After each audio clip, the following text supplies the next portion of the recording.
Hello friends, तो राधे राधे आप सभी को। आज मैं इस वीडियो में मैं आपको ब्लाउज की कटिंग और स्टिचिंग बताऊंगी। तो ये वीडियो देखने के बाद आप किसी भी साइज में ब्लाउज बना सकते हो।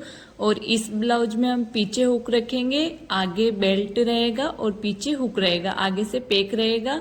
और 3 पीस प्रिंसेस कट में हम इसको कटिंग करेंगे और बेल्ट के साथ कटिंग करेंगे। तो सबसे पहले अस्तर को ले लेंगे हम और इसको डबल फोल्ड में बिछा लेंगे। वो ओपन साइड है और ये मेरी साइड मैंने बंद साइड रखा है। अब सबसे पहले हमें आगे के पल्ले की मार्किंग करनी है। तो जो भी हमारी लेंथ है उसमें 2.5 इंच प्लस कर लेना है। तो हमारी 13.5 इंच यहाँ पर ब्लाउज की लेंथ है, तो मैं यहाँ पर 16 इंच पर मार्किंग करूँगी, क्योंकि यहाँ से बेल्ट भी कट होगा और दोनों साइड में सिलाई में जाएगा, ऊपर नीचे से और बेल्ट के यहाँ से भी, इसलिए हमें 2.5 इंच प्लस कर लेना है। तो मैंने 16 इंच पर मार्किंग कर ली है। अब इस लाइन को कर लेंगे सीधा। सीधा करने के बाद यहाँ पर हमें शोल्डर लेना है। तो शोल्डर हम लेंगे यहाँ पर 5.5 इंच। अगर आपका 38 से ऊपर का ब्लाउज है तो आप 6 इंच का शोल्डर लेना। और फिर आर्मोल की लंबाई लेंगे यहाँ पर 5.5 इंच। 38 से नीचे नीचे का जो भी साइज है आपका, आपको यही मार्जिन लेना है। और 38 से ऊपर का नाप है तो आपको शोल्डर 6 इंच लेना है और आर्मोल भी आपको 6 इंच लेना है। फिर हमें चेस्ट का 4 भाग करना है। तो चेस्ट हमारा है 32 का 4 भाग हुआ 8 इंच। और साइड से 2 इंच का मार्जिन ले लेंगे, 1.5 से 2 इंच, आप जितना चाहो उतना ले सकते हो। और नीचे से 1 इंच प्लस करके यहाँ पर मार्किंग कर लेनी है। तो नीचे से मैंने 9 इंच की मार्किंग करी और साइड से 2 इंच का प्लस किया। अब दोनों मार्किंग को सीधा कर लेंगे। सीधा करने के बाद अब हमें आर्मोल की गोलाई देनी है। तो 1 इंच पर तिर्क का मार्क करके और जो भी आर्मोल की लंबाई है उसको यहाँ से हाफ कर लेना है। हाफ का निशान लगा के यहाँ से आर्मोल की गोलाई दे देंगे और गोलाई को हल्का सा 1/2 इंच नीचे तिरछा ले जाना है। यहाँ से आपका जो आर्मोल टाइट हो जाता है तो वो टाइट नहीं होगा। और फिर नीचे से बेल्ट कट करेंगे तो सामने से 4 इंच रखेंगे बेल्ट की चौड़ाई और पीछे से 3 इंच। और दोनों पॉइंट को मिला लेंगे, हल्का सा कर्व शेप देकर यहाँ मिला लेना है। अब नेक की चौड़ाई रखेंगे 2.5 इंच और नेक की लंबाई रखेंगे हम यहाँ पर 7 इंच। आप छोटा बड़ा कर सकते हो। मैं यहाँ पर फ्रंट नेक की लंबाई 7 इंच रख रही हूँ क्योंकि वी गला है इसलिए। अब यहाँ पर बॉक्स बना लेंगे और नेक की चौड़ाई हमने रखी है ऊपर से 2.5 इंच। यहाँ से देख सकते हो 2.5 इंच रखी और नीचे से 1/2 इंच बढ़ाया है, यानी नीचे से 3 इंच रखा है। अब बॉक्स के अंदर हम वी गले का शेप दे देंगे। आप कोई सा भी शेप दे सकते हो, राउंड शेप भी दे सकते हो। ये होने के बाद मार्किंग के यहाँ से हम इसको कट कर लेंगे।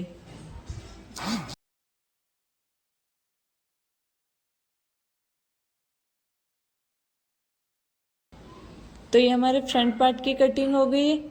अब हमें क्या करना है, इसमें टक से लगाना है। तो सामने से 3 इंच पर मार्किंग कर लेंगे और इस मार्किंग को हमें आर्मोल में ले जाकर प्रिंसेस का शेप देकर मिला लेना है। यहाँ पर आर्मोल में ले जाकर इसको मिला लेंगे और मिलाने के बाद हमें क्या करना है, नीचे से टक्स की लंबाई रखेंगे हम 2.5 इंच, 2.5 और टक्स की चौड़ाई रखनी 1.5 इंच। अगर 38 से बड़ा ब्लाउज है तो आप यहाँ पर टक्स की चौड़ाई 2 इंच लेना।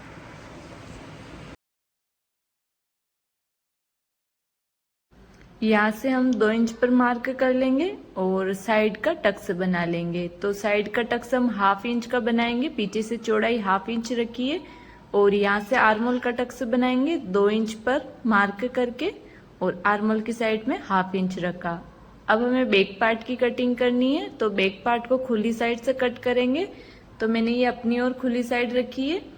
अब ऊपर से पहले लाइन को सीधा कर लेना है स्केल से और फिर अपनी ओर से यहाँ से 1/2 इंच एक्स्ट्रा ले लेंगे क्योंकि आई हुक पट्टी लगेगी इसलिए।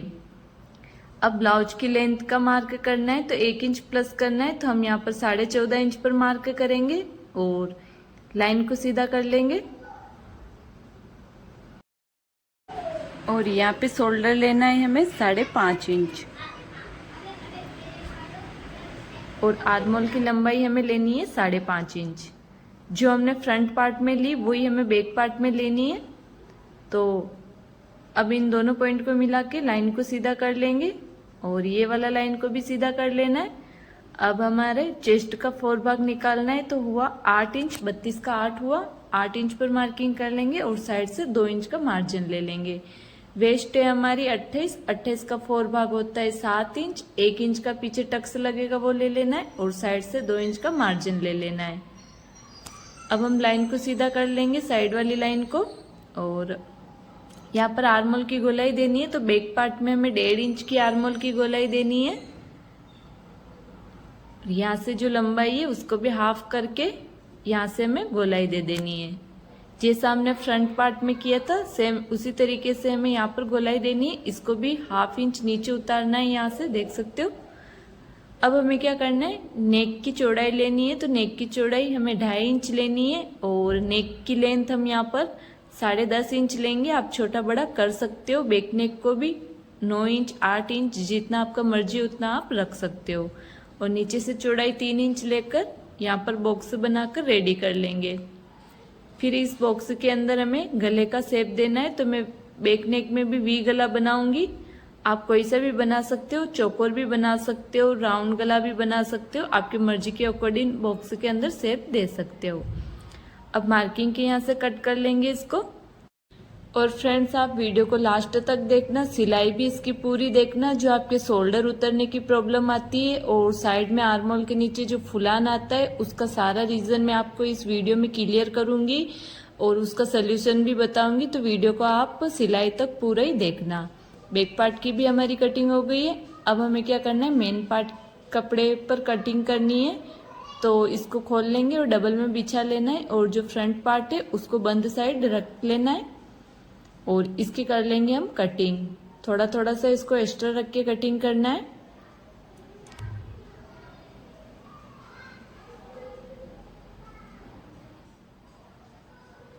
तो ये हमारी मेन कपड़े के ऊपर फ्रंट पार्ट की कटिंग हो गई है। अब इसको खुली साइड से हमें बैक पार्ट की भी कटिंग कर लेनी है।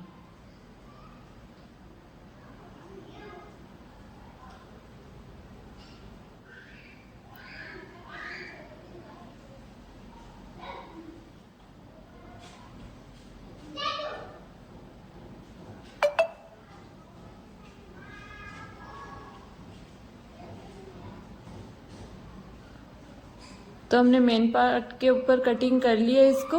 अब हमें क्या करना, जो ये बचा हुआ कपड़ा है इसमें से हमें स्लीव्स बनानी है। तो फ्रेंड्स मैंने स्लीव डिजाइन वाला बताया है, वीडियो अपलोड कर दिया है, तो आप हमारे चैनल में जाकर जरूर चेक करना एक बार। तो मैंने इसका डिजाइनर वीडियो अपलोड कर दिया है, तो आप एक बार जरूर देख लेना। अब हमें क्या करना है, इसकी स्टिचिंग लगानी है। तो चलते हैं हम मशीन पर। सबसे पहले हम बैक पार्ट पर सिलाई लगाएंगे। तो बैक पल्ले को ऐसे उल्टा रख लेंगे, उल्टा रख के इसके ऊपर अस्तर को रख लेना है। अब अस्तर को रख के इसके नेक में सिलाई लगा लेंगे हम। और ये देख सकते हो दोनों पल्ले पर हमने नेक में सिलाई लगा दी है। अब सिलाई लगाने के बाद जो एक्स्ट्रा कपड़ा है उसको कट कर लेंगे, अस्तर के बराबर में कट कर लेना है और फिर अंदर छोटे छोटे कट लगा लेंगे। ध्यान रखना है सिलाई नहीं कटे और छोटे छोटे कट लगा लेने। अब इसको क्या करना है, हमें अस्तर को साइड में पलटना है ऐसे और फिर इसके ऊपर हमें दाब की सिलाई लगा लेनी है। ऐसे कपड़े को दोनों को ऐसे अलग कर लेना है बीच में से और फिर दाब की सिलाई लगा लेनी।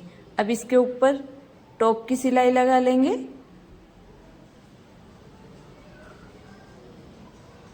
तो ये हमने टॉप की सिलाई लगा दी।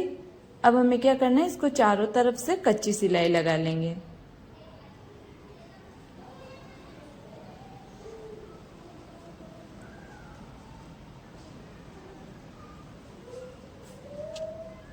तो हमने चारों तरफ कच्ची सिलाई लगा दी। अब अस्तर के बराबर में इसको फिनिशिंग दे देनी है।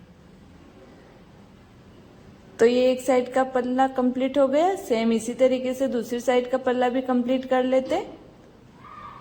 तो फ्रेंड्स हम ये जो दाब की सिलाई लगाते हैं इससे नेक की फिनिशिंग अच्छी आती है और नेक एकदम से फिटिंग भी रहता है, ऐसा उठा उठा नहीं रहता है, इसलिए हमें दाब की सिलाई लगानी जरूरी है। दाब की सिलाई लगाने के बाद ऊपर टॉप की सिलाई लगा लेंगे और इसे भी उल्टा पलट के इसके चारों तरफ सिलाई लगा लेनी है, यहाँ पर सिलाई लगा लेंगे। तो दोनों पार्ट कंप्लीट हो गए। अब हमें क्या करना, इसके पीछे के टक्स से लगाने, तो सामने से 5 इंच पर निशान लगा लेंगे और टक्स की लंबाई रखनी है 4.5 इंच और नीचे से चौड़ाई रखेंगे हम 1/2 इंच। अब दूसरे पल्ले को इसके ऊपर रख के टक्स को छाप लेना है। तो दोनों तरफ टक्स की मार्किंग हो गई है। अब हम यहाँ पर सिलाई लगा लेंगे।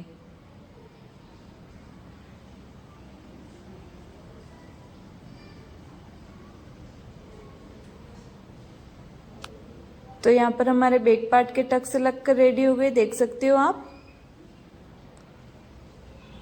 अब इनको क्या करना है, हमें सीधी साइड अंदर रख लेना है और दोनों अस्तर को बाहर की साइड रख लेना है और बराबर में रख लेना है। और जो आर्मोल की साइड से हमें 1/2 इंच का मार्किंग कर लेना है और नीचे से बराबर रख के इसे तिरछा कट कर लेना है। ये कट करने से आर्मोल के नीचे जो झोल आता है वो नहीं आएगा और नेक जब फैलेगा तो शोल्डर भी नहीं गिरेगा, क्योंकि डीप नेक होता है तो वो फैलता है इसलिए। और शोल्डर के यहाँ से भी हमें 1/2 इंच का डाउन कर लेना है। तो फ्रेंड्स, इसी कारण आपके शोल्डर गिरते हैं, आर्मोल के नीचे फुलान आता है, इसीलिए आर्मोल ढीला होने के कारण शोल्डर गिरते हैं। तो ये ट्रिक लगाना, आप भी 1/2 इंच कम कर लेना तो आपके भी शोल्डर नहीं गिरेंगे। अब यहाँ पर हम आई पट्टी लगा लेंगे।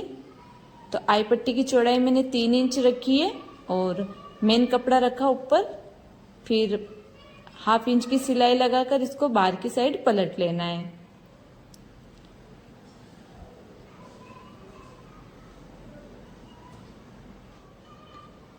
तो ये हमारी आई पट्टी बन गई है। अब हमें हुक पट्टी बनानी है। तो हुक पट्टी के लिए हमें अस्तर का कपड़ा लेना है 1.5 इंच, जिसको एक साइड से 1/2 इंच फोल्ड कर लेना है और फिर यहाँ पर रख के इसको 1/2 इंच का सिलाई में दबाकर ऊपर से फोल्ड कर लेंगे पट्टी को और सिलाई लगा लेंगे। अब इसको बाहर की साइड पलट के यहाँ पर नाखून से प्रेस करके एक दाब की सिलाई लगा लेंगे। ये करने के बाद पट्टी को पूरे अंदर की साइड पलट के इसके ऊपर टॉप की सिलाई लगा लेनी है। तो हमारी आई और हुक पट्टी दोनों बन के रेडी हो गई है, ये देख सकते हो। अब इसको रख लेंगे हम साइड में और फ्रंट पार्ट की सिलाई लगानी है। तो फ्रंट पार्ट को खोलेंगे इस तरीके से और जो मेन कपड़ा है उसको उल्टा बिछा लेना है। इसके ऊपर अस्तर को बिछा लेंगे अच्छे से चारों तरफ से बराबर करके और फिर नेक के अंदर हमें सिलाई लगा लेनी है।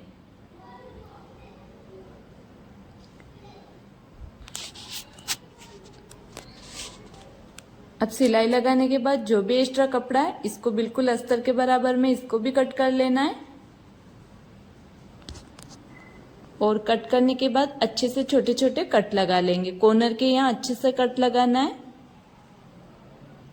और फिर इसको ऐसे बाहर की साइड पलट के यहाँ पर भी हमें दाब की सिलाई लगा लेनी है।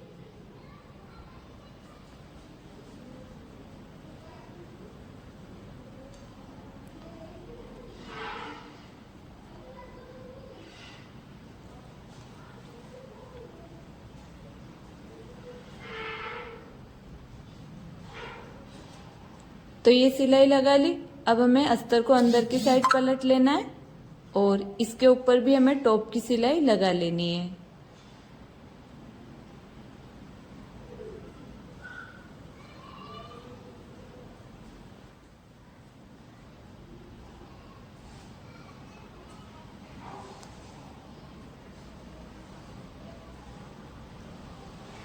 तो ये हमने टॉप की सिलाई लगा दी है। अब हमें क्या करना है, इसको उल्टा करना है और उल्टा करके इसके चारों तरफ कच्ची सिलाई लगा लेनी है।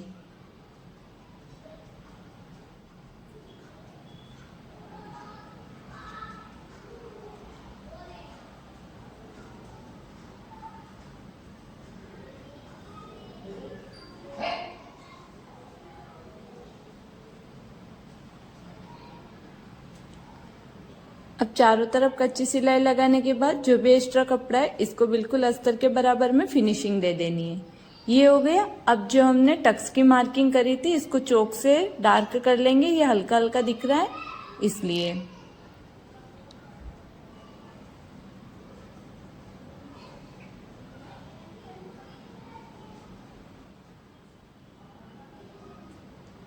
ये करने के बाद हमें क्या करना है, यहाँ पर इस टक्स के बिल्कुल सेंटर में एक सिलाई लगा लेंगे, जिससे जब हम टक्स बनाएंगे तो दोनों कपड़े एक साथ आ जाएंगे। जो हमारा नीचे का कपड़ा होता है वो छूट जाता है तो फुलान आता है ब्लाउज में, इसलिए हमें पहले टक्स के यहाँ पर सिलाई लगा लेनी है।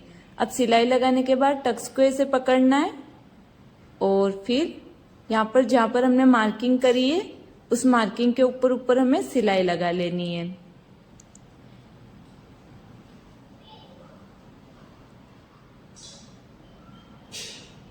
तो ये प्रिंसेस का शेप बन गया है यहाँ से, और साइड का टक्स भी बना लेंगे।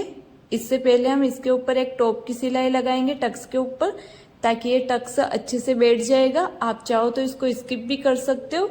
ये सिलाई लगाने के बाद आपको प्रेस लगाने की जरूरत नहीं पड़ेगी, तो मैंने ये सिलाई लगा दी है जिससे टक्स अच्छे से फिट हो जाता है। अब दूसरी साइड का टक्स लगा लेंगे।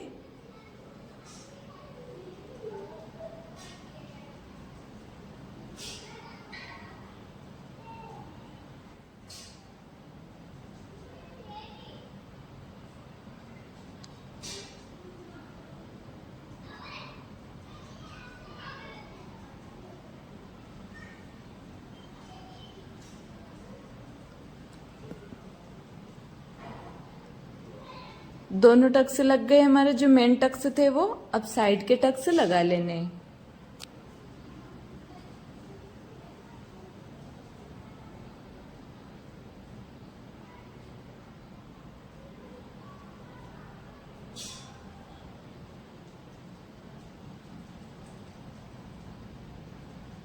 तो हमने दोनों साइड के टक्स भी लगा लिए, तो ये हमारा कंप्लीट हो गया है। अब इसको रख लेते हैं साइड में। अब बेल्ट को रेडी करना है, तो बेल्ट को भी ऐसे खोलेंगे और जो मेन कपड़ा है उसको सीधा रखना है मेन कपड़े को, और सीधी साइड में हमें बेल्ट को रख लेना है अस्तर को। फिर नीचे 1/2 इंच सिलाई में दबाकर यहाँ पर सिलाई लगा लेंगे। ये सिलाई लगाने के बाद छोटे छोटे कट लगा लेंगे थोड़ी थोड़ी दूर पर। फिर इसको बाहर की साइड पलटना है और इसके ऊपर भी हमें दाब की सिलाई लगा लेनी है।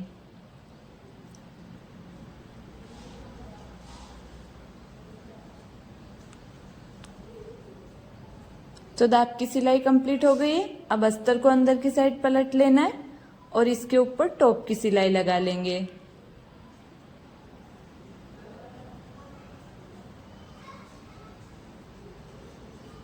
टॉप की सिलाई लग गई है। अब बेल्ट को उल्टा करना है और उल्टा करने के बाद इसके ऊपर एक कच्ची सिलाई लगा लेंगे।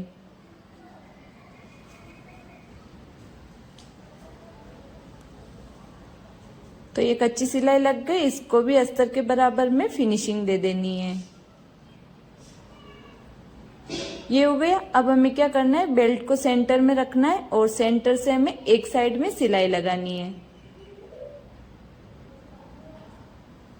और नीचे का जो टक्स है उसको फोल्ड कर लेना है और फिर हमें सिलाई लगानी है। तो हाफ साइड में हमने सिलाई लगा दी। अब हाफ साइड की सिलाई और लगा लेंगे। तो इसको उल्टा करके यहाँ से सिलाई को स्टार्ट करेंगे और सेंटर में सुई को अंदर रख के फिर हमें हाफ साइड में सिलाई लगानी है। यहाँ से भी टक्स को ऐसे फोल्ड कर लेंगे तिरछा। तो ये बेल्ट की सिलाई लग गई है। अब दोनों साइड में जो भी एक्स्ट्रा बेल्ट है उसको इसके ब्लाउज के बराबर में कट कर लेना है। कट करने के बाद हमें अच्छे से इसके ऊपर प्रेस लगा लेंगे ताकि ये सारी सिलाइयाँ बैठ जाएगी। और एक बार यहाँ पर बेल्ट के ऊपर भी टॉप सिलाई लगा लेंगे। ये टॉप सिलाई लगाने के बाद अच्छे से इसके ऊपर प्रेस लगा लेंगे तो बहुत ही अच्छी फिनिशिंग आ जाएगी इसकी। तो मैं प्रेस लगा कर लाती हूँ फ्रेंड्स। अगर आपको वीडियो अच्छा लगा हो तो वीडियो को लाइक कर दो। ऐसे